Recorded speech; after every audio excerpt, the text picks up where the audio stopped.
Lawfare on the South China Sea conflict is the name of this panel, and I think the organizers may have had malice aforethought thinking about lawfare, not just legal issues. Just as yesterday's panels talked about the sweep of history, which is vast, and the sweep of geopolitics, which is also equally vast. So please take my comments today in the context of a view that says that a legal approach alone is insufficient for dealing with these issues.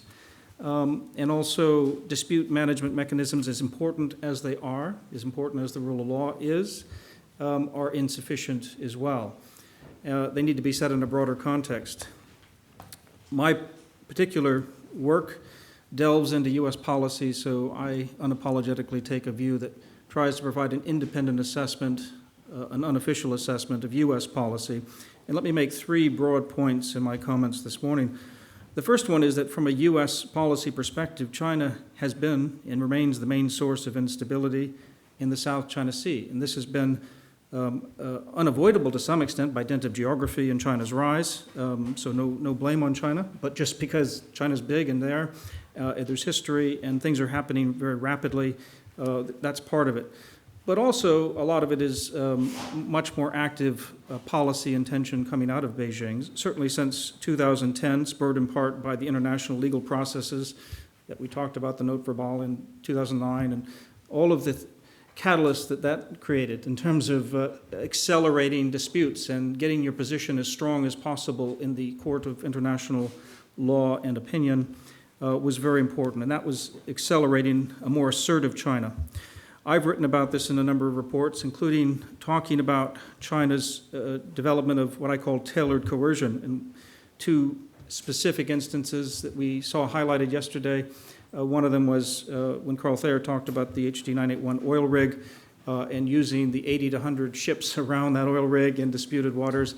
That was coercive, tailored coercion from my perspective in terms of pushing your weight around your little brothers and trying to push your way to your position and make it clear who's in charge. The Scarborough Shoal incident as well in 2012, notwithstanding the fact that, yes, the Philippines went in first to stop the poachers, the fact is that at the end of that crisis, China came away with de facto control over Scarborough Shoal and haven't relinquished it, and that's what precipitated this arbitration case known as Philippines v. China. More recently, though, as Australian friends of mine, Rory Medcalf and Ashley Townsend, have just put out a very, very good report out of the Lowy Institute in Sydney this month called Passive Assertiveness. They argue that China's actually tried to lower the temperature on some of the tensions that have arisen from that initial sort of rush in to determine whose claims are real and who has influence. And I think they have a very strong argument to make, except I don't know how passive creating 3,200 acres of new land in the South China Sea is. It doesn't seem that passive to me. And the enormous environmental damage, the sort of faux fortification movements by China in terms of dual-use infrastructure being built and taking ships and aircraft in and out, it makes it not that passive, but nonetheless maybe more passive than the original post-2010 assertiveness. So again, from the United States perspective, China is seen as the main source. Now, we can talk about a timeline of history and where do you want to start the history? Absolutely. If you start on a different date and a different year, somebody else is the problem. This is by no means saying China is the only source of instability. This is no means by saying that China's rapid rise in and of itself is a bad thing. In most ways, it's a good thing. But nonetheless, China's growing dependence on global resources and trade have led it to its seaward reaches toward an open ocean navy as well. And there are many reactions to China's words and deeds that have raised tensions.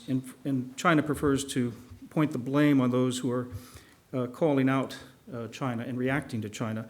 But China also needs to understand its actions are what precipitated those responses in the first place. And that's why I made the point yesterday that much of what is happening can be explained in broad international relations theory in terms of balancing against a perceived growing threat and threatening power.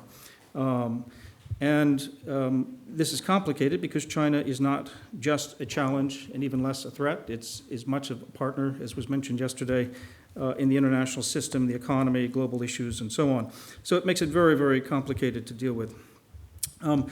Unfortunately, there's enormous pessimism in Washington on both sides of the aisle about the next administration's policy toward China. I have to be honest. I've had too many meetings and too many discussions with too many people to tell you that China specialists and Asian policy specialists and more general foreign security policy specialists in Washington believe pretty strongly that we're heading toward a period of intensified competition with China in the next administration, almost regardless of what the U.S. wants to do. And the South China Sea remains a litmus test for much of that, for better or worse. So this is a very important issue at the very least, and it's very important to have dispassionate expert scholars, who are able to talk about these issues and talk about, because we're going to have UNCLOS be a big issue in terms of the 200 nautical mile EEZ surveillance question that'll come up again repeatedly in the next administration, but also issues about the U.S.-Philippine alliance and the U.S. outreach to Vietnam and more generally to Southeast Asia. And the President of the United States is about to take, of course, his first trip to Vietnam, and he has some big announcements, I think, to make as he heads out there. And we'll be hosting the Deputy National Security Advisor later this month in Washington to talk about some of those. Let me turn quickly to the very important short-term challenge, though, of the arbitration ruling, because before we get to the next administration, this arbitration ruling is going to be the weather vane of what, where we'll be headed beginning in the next administration next January. So the International Tribunal on the Law of the Sea, under the Permanent Court of Arbitration at The Hague, is going to issue a ruling any day, but presumably by the end of next month, precipitated by the 2012 Scarborough Shoal incident. And there are 15 claims that fall into three categories, and you can read this online at our website. It's called Reefs, Rocks, and the Rule of Law by my colleagues Mira Rapp-Hooper and Harry Crasum on my Asia team, where they've tried to provide a very objective, crisp, succinct, apologies to the international legal scholars because it doesn't have all of the footnotes of all the legal documents, but it really tries to distill down what are the basic issues here, and they find that they fall into three categories in terms of the Philippine case. The 9-dash line, the status of features and entitlements, and then China's activities in the Philippine EEZ. On the 9-dash line, when in 2009 China submitted that map to the UN Commission on the limits of the continental shelf, Chinese statements since then have often suggested that China claims all of the territory inside the 9-dash line, but they've never clarified the status of the features, whether they're reefs, rocks, or islands, and perhaps claiming territories plus maritime entitlements. We heard from Bill Hayton yesterday, maybe a third element of that in terms of fishing jurisdiction. That's where the ambiguity continues to happen, and that's not going to be settled even after this arbitration case, unfortunately. But that's one of the big areas of ambiguity that is related to the 9-dash line claim. The status of features and entitlements, the second area, category of the arbitration case, basically breaks down the fact that these are not islands we're talking about, is really what we're talking about. So when we talk about islands, we're wrong already. In the Philippine case, according to the Philippines, 4 of the features China occupies in the Spratly, Subi, Gavin, Hughes, and Mischief reefs are submerged at high tide, making them reefs or low tide elevations and therefore not entitled to maritime rights. And according to Manila, 4 of the features China occupies, Fiery Cross Reef, Johnson South Reef, Quarterton Reef, as well as Scarborough Shoal, are rocks but not islands, and therefore only permitted a 12 nautical mile territorial sea entitlement, but no EEZ or continental shelf.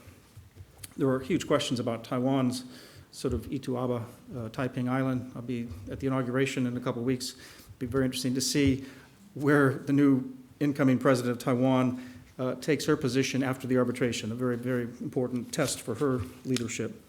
And then there are questions about China's activities in the Philippine EEZ. Anyway, there are lots of implications of these that we've already heard in the last 2 days and this morning but other claimants possibly joining the legal process, China possibly moving closer to declaring an air defense identification zone to establish administrative authority, as they did in the East China Sea. China may eventually, or is going to produce, and Hong Kong could talk about this, I'm sure, the basic maritime law that we're expecting, where China's trying to clarify and write in the international legal sort of understanding, because there is clearly a gap between our understanding of international law and China's perception of it. But even within China, there are many, many questions about, and disputes and arguments, and it's an ongoing area of research. The Association of Southeast Asian Nations, ASEAN, will be challenged. Code of conduct seems less likely, not more likely right now. And the U.S., through freedom of navigation operations, legal papers out of the State Department called the Limits of the Sea papers, and other dialogue on the rule of law can all advance these issues. But I think the guideposts for the next administration are going to have to be broader still. And I want to talk in my third element here, if I have it, about the five elements of the next U.S. strategy toward the South China Sea. Apologies here. And this is something I wrote recently in The Diplomat, but it's also part of two papers I'll be publishing shortly. One of them is on the next administration's policy in the Southeast Asia. That'll be out in a week or so. And then later, by the summer, a paper on the South China Sea for the next administration. But 5 guideposts that need to guide U.S. strategy that are broader than the legal issues, broader than the dispute management, and understand that the South China Sea represents only part of a larger U.S. strategy towards the Asia-Pacific region. The Obama administration's rebalance is about allowing a broad balance of power within the Asia-Pacific actors, while forging ahead with preserving and expanding an inclusive rules-based architecture for international interaction. Therefore, the rebalance is not and should not be interpreted as a strategy to isolate China. And indeed, as we heard yesterday from Harry, the administration has been interested in more than Asia-Pacific. It could not ignore ISIS in the Middle East. It could not ignore Russia. But I would add, couldn't ignore North Korea, couldn't ignore Iran. There are a lot of major issues. The United States remains interested in global security as well as this rebalance to Asia-Pacific. I didn't entirely agree with Harry's analysis yesterday that essentially highlighted only the problems of implementation of the rebalance policy. I think I could make another case on the other side that the administration has also done a lot of things to implement the rebalance policy. Not evenly, not perfectly, but there are many things, if you put the two sides together, they look a little different. A second thing that will shape the next administration's strategy is the bilateral relationship with China. So even before we get to the South China Sea, in other words, I've already just said the United States is worried about global issues, Asia strategy overall, and then what is the relationship that the United States will have with China in the coming decades? That's a fundamental question. And without settling some kind of a set of assumptions about that, you're going to be playing on this sort of sideshow. These tensions will be playing out without understanding where you're going with China. So the constant quest inside U.S. administrations is to create a strategic partnership with China, some kind of equilibrium with China, some kind of understanding, modus vivendi with China. A new type of great power relationship is one Chinese formulation would have it out of Xi Jinping. Whatever the set of assumptions are, there will be a set of assumptions for the next administration going in, and that will be very important.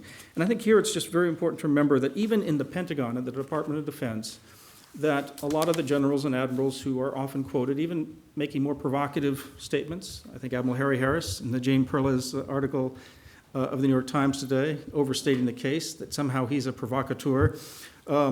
That's, again, half the story. He's a provocateur when he talks about pointed issues. He's also an amazing diplomat and could charm this room and many others by talking about the common interests that we have.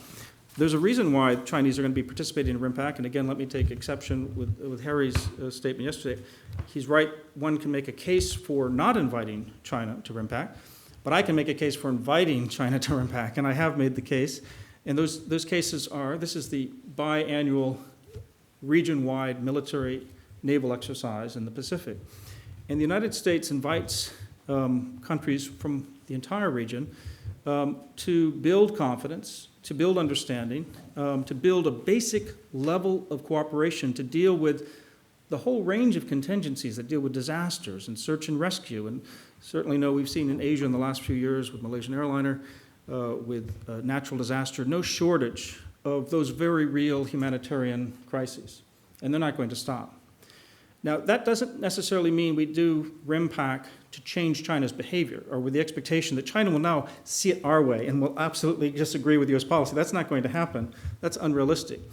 And it's not a reward to China. China takes a risk in participating as well in these exercises. So it's partly making sure we have a basic level of a channel of communication with the Chinese. We need that through various means. It's not just RIMPAC. RIMPAC is one means, so yes, RIMPAC can always be expendable.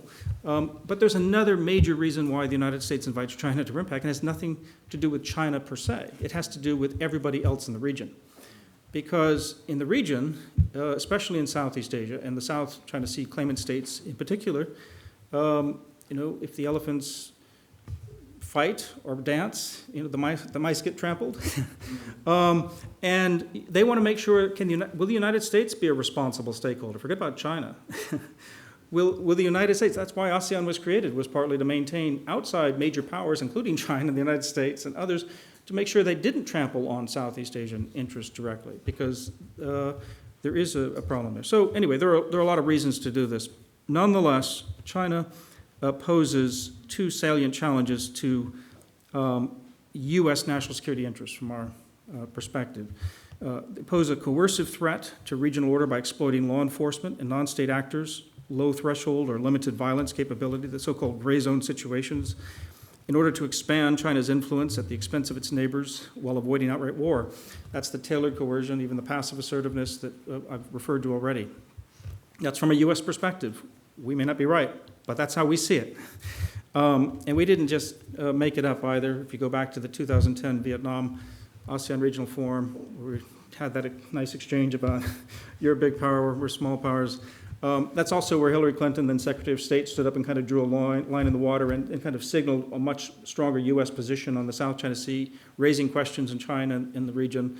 Is the U.S. changing its position on the historic, more neutral position? And so very important time to reflect on this sort of gray zone situations. Sort of how thick can China be allowed to cut the salami is another way that it's sometimes put in terms of these incremental cuts at growing their influence, like that oil rig muscling into disputed waters, building these artificial constructs, these 3,200 acres out of nothing. So that's a concern. Another problem that was also raised yesterday by the general in particular, but also by Carl Thayer, the rapid military modernization, deployment of China's capabilities, A2AD, counter-intervention capabilities, seen as an open challenge to U.S. military power projection forces that help to underwrite a rules-based regional order. That is overlaid on these historic, legal, very complex, multilateral, multiplayer disputes. So there's no doubt this U.S.-China dimension is huge when we think about even the South China Sea for the next administration. Let me go quickly to the other 3 points, though. The third theme is the critical role played by continued U.S. presence and effective engagement with the region. Many aspects of U.S. strategy remain focused on what the United States does to retain its forward military posture. The Enhanced Defense Cooperation Agreement with the Philippines, for instance, is a key point. A fourth theme is the strategy must be comprehensive and therefore extend beyond the tools available to the Defense Department.